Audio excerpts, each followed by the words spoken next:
այս իշխանությունն էլի մնալու պարագայում այս երկիրը պրոստը գոյություն չի ունենալու որտեղ չի կարա սենց դուք էլի բան հիշեցի ախպեր ֆինանսական վիճակի մասով բանկային գաղտնիքի հերը անիծեցին մարդկանց համատարած հայտարարագրող կայտար արա ոչ մի ոլորտ չկա որ ասես այս ոլորտում կարելի է գնալ հանգիստ ապրել հարկերը 3 անգամ բարձրացել IT ոլորտը մի քիչ լավ էր դրեցին IT-շտիկներին հագցրեցին մի IT-շտիկներն են խնդրեմով չնայած ինչ որ ձևով կարում են տենց բաներով աշխատել չես հասկանում ախպեր այս երկրում ինչն է լավ բացի այն որ Աննան ու Նիկոլը կայֆերով ապրում են բոլոր Ռուսաստանից եկած IT-շտիկները համարյա 99% գնացել է որտեվ այս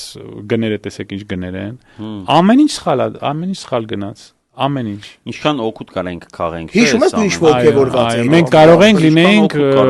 Ռուսաստանի Հոնկոնգը կամ Սինգապուրը դրա տեղը տեսեք ինչ եղավ գնացին դե ասում չեն գնացել հերո է գնացել են Վրաստան որտեղ մի մասը Մալտա գնացել